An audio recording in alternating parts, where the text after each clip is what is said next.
Assalamualaikum warahmatullahi wabarakatuh. Jumpa lagi sahabat sekalian bersama saya. Semoga teman-teman sekalian selalu dalam keadaan sehat walafiat tanpa kurang suatu apa. Baiklah, pada kesempatan kali ini kita akan kembali belajar sebuah ilmu untuk memperbaiki cara membaca Al-Quran kita, yaitu apa yang dinamakan ilmu tajwid. Pada kesempatan kali ini kita akan belajar pasal ke-6 setelah sebelumnya kita sudah belajar pasal 1 sampai ke-5. Dalam pasal ke-6 ini kita akan belajar tentang idgham mutamatsilain. Apa itu idgham mutamatsilain? Idgham mutamatsilain yaitu apabila ada dua huruf yang sama, sedang yang pertama sukun atau mati, umpamanya ba sukun bertemu dengan ba, maka hukum bacaannya disebut idgham mutamatsilain. Idgham itu artinya dimasukkan, mutamatsilain itu artinya dua hal yang sama atau semisal. Itu cara membacanya harus dimasukkan kepada huruf yang kedua atau ditasdidkan. Supaya lebih jelas kita lihat contohnya. Misalkan di sini ada idrib, ada ba sukun, kemudian ketemu dengan ba kasroh, bi'asoka, ya. Maka kita akan membaca seolah-olah ba sukun di sini nggak ada, langsung ke ba yang selanjutnya tapi ditasdidkan, seolah-olah di sini ada tasdid, ya. Jadi bacanya idrib bi'asoka, ya. Kemudian contoh lain selain huruf ba, di sana ada zal sukun bertemu dengan zal yang berharokat fathah, maka membacanya izzahaba, gitu ya. Seolah-olah di sini ada tasdidnya, ini diabaikan, jadi izzahaba. Terus ada contoh lain yaitu ketika ada ta sukun bertemu dengan ta berharokat kasroh, maka membacanya fama robihat tijaratuhum, itu ya. Nah, contohnya di sini nih, tulisannya seperti ini membacanya. Jadi seolah-olah ba-nya tidak ada, langsung ke ba berikutnya dengan tasdid. Di sini juga ba zal pertama seolah-olah tidak ada, langsung ke zal kedua dengan tasdid. Terus di sini juga tak pertama nggak ada, langsung tak kedua dengan tasdid, ya. Mutamatsilain artinya semisal, dua hal yang semisal yang sudah tadi disebutkan. Idgham itu artinya dimasukkan. Di sini ada pengecualian saudara-saudara, yaitu dari kaidah idgham mutamatsilain ini ada kecualinya, yakni apabila ada waw sukun, ya, bertemu dengan waw dan ya sukun bertemu dengan ya, maka tidak diidghamkan ke dalam huruf yang kedua, tetapi harus dibaca panjang sebagaimana mestinya. Karena dua huruf ini waw dan ya itu huruf mad, memanjangkan sebuah bacaan. Contoh, di sini ada waw sukun bertemu dengan wa, maka ya tetap waw sukun ini bukannya untuk mati seperti huruf lainnya, karena dia huruf mat, maka waw ini membentuk panjang dari huruf sebelumnya ketika dia berharokah dhammah. Contoh, isbiru, ya, wasobiru. Nah, contoh lagi di sini, amanu wa amilu. Terus fi, ya sukun bertemu dengan ya, fi yaumin kana, gitu ya, dan lain sebagainya. Itulah apa yang dinamakan idgham mutamasilain, ya. Idgham mutamasilain intinya adalah dua huruf yang sama bertemu, yang pertama sukun, yang kedua berharokat, maka dibacanya seolah-olah yang pertama yang sukun dihilangkan dan masuk langsung ke huruf yang kedua dengan seperti ditasdidkan. Pengecualiannya untuk huruf waw dan ya, begitu ya. Oke, mudah-mudahan paham. Oke, selanjutnya kita akan belajar pasal ke-7 dari buku ini, yaitu apa yang dinamakan idgham mutaqaribain. Apa itu idgham mutaqaribain? Idgham mutaqaribain itu seperti ini. Apabila ada sa sukun bertemu dengan zal berharokat, apabila ada ba sukun bertemu dengan mim berharokat, apabila ada qaf sukun bertemu dengan kaf berharokat, maka hukum bacanya disebut idgham mutaqaribain, ya. Mutaqaribain itu artinya dua hal yang berdekatan. Idgham artinya dimasukkan. Bagaimana maksudnya? Jadi membacanya itu harus dimasukkan, diidghamkan ke dalam huruf yang kedua tadi, ya. Sama seperti idgham mutamasilain tadi, cuman ketika idgham mutamasilain itu dua hal yang semisal, dua huruf yang sama, tetapi ketika idgham mutaqaribain adalah dua huruf yang qorib, yang dekat, ya. Dekat dalam arti lafadznya.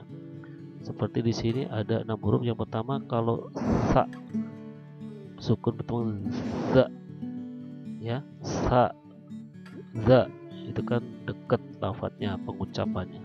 Terus ba mim, nah, sama, itu main bibir, ya. Kemudian qaf, kaf, itu hampir sama pengucapannya. Itulah apa yang dinamakan idgham mutaqaribain. Jadi huruf-huruf dalam idgham mutaqaribain itu hanya 3 pasang ini, ya. Yang pertama sa sukun bertemu dengan za, ba sukun bertemu dengan mim, dan qaf sukun bertemu dengan kaf. Untuk lebih jelasnya kita lihat contoh, ya. Misalkan di sini ada sa sukun bertemu dengan zal, ya. Bacanya yalhas zalika, yalhas zalika. Nah, bacanya seolah-olah sa-nya tidak ada, langsung ke zal ditasdidkan. Seperti ini bacanya, yalhaz zalika, gitu ya. Contoh lagi, ba sukun bertemu dengan mim. Contohnya irkab ma'ana. Kita bisa baca irkam ma'ana. Jadi dihilangkan ba-nya, langsung ke mim ditasdidkan. Seperti ini jadinya, irkam ma'ana, ya. Terus contoh lagi, ya, qaf sukun bertemu dengan kaf, ya. Tulisannya seperti ini, alam nakhluqkum, ya. Tapi kita bacanya seperti seolah-olah qafnya tidak ada, jadi alam nakhluqkum, seperti itu. Itulah yang dinamakan idgham mutaqaribain, ya. Cara menghafal hurufnya, ya, misalkan sa, dal, ba, mim, qaf, kaf, gitu. Oke, jadi sudah dengan singkat waktu tadi kita sudah mempelajari dua hal tentang idgham, yaitu idgham mutamasilain, kemudian idgham mutaqaribain. Satu lagi tentang idgham, kita akan belajar idgham yang pasal ke berikutnya, yaitu pasal ke-8 yang dinamakan idgham mutajanisain. Apa itu idgham mutajanisain? Prinsipnya mirip dengan idgham mutaqaribain dan mutamasilain, ya. Cuman di sini berbeda hurufnya, ya. Kalau idgham mutajanisain lebih banyak jenis hurufnya. Contoh, apabila ada tak sukun bertemu dengan to, tak sukun bertemu dengan dal, to sukun bertemu dengan ta, dal sukun bertemu dengan ta, lam sukun bertemu dengan ro, zal sukun bertemu dengan zo, ya. Kalau ada hal semacam itu, maka kita membacanya disebut dengan hukum idgham mutajanisain, ya. Idgham itu dimasukkan, mutajanisain jenis dua hal yang sejenis, sama dua hal semisal, dua hal yang berdekatan. Ini hanya untuk membedakan saja, dinamakan yang terakhir ini idgham mutajanisain. Cara membacanya sama, dimasukkan, diidghamkan ke dalam huruf yang kedua. Contoh biar lebih jelas, ya. Ada tulisan tak sukun bertemu dengan to. Contoh, amanat to'ifatun. Nah, kita membacanya seolah-olah tak sukun ini hilang, langsung ke to ditasdidkan seperti ini. Amanat to'ifatun, ya. Amanat to'ifatun. Contoh lain, tak sukun bertemu dengan dal. Nah, seolah-olah tak ini juga hilang. Seperti ini jadinya, ya. Ujibat da'watun.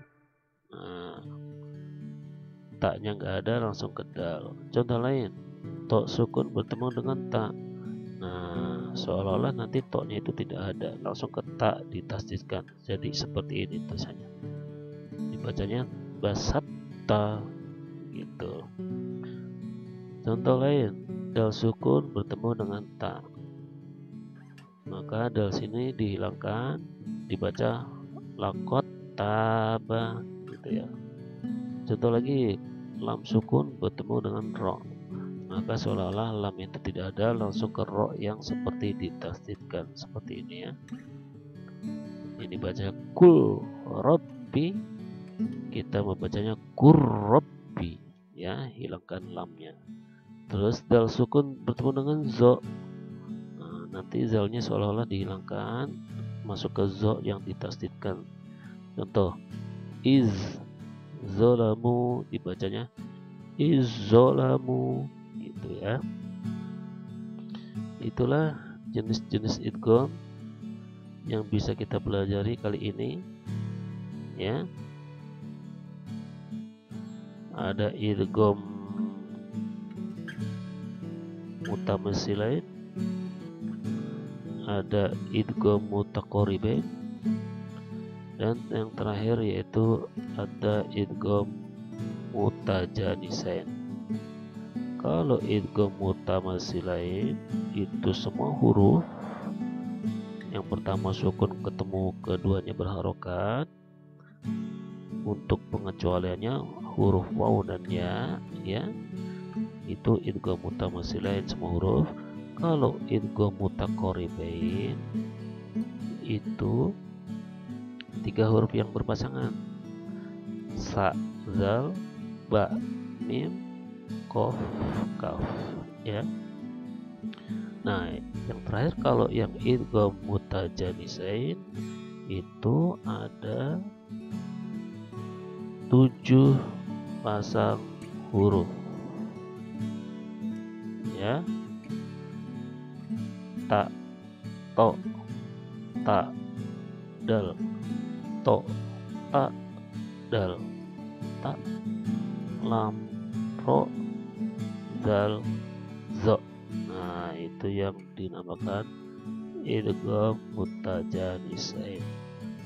Oke teman-teman, sampai di sini dulu, mudah-mudahan paham apa yang kita pelajari dari macam-macam idgham, idgham mutamatsilain, idgham mutaqaribain, dan idgham mutajanisain. Mudah-mudahan paham dan bisa dimengerti dan bisa dipraktekkan. Semoga dengan itu bacaan kita akan lebih baik dan lancar. Selanjutnya kita akan belajar bab selanjutnya, yaitu nanti kita akan belajar tentang mad. Sampai jumpa. Wassalamualaikum warahmatullahi wabarakatuh.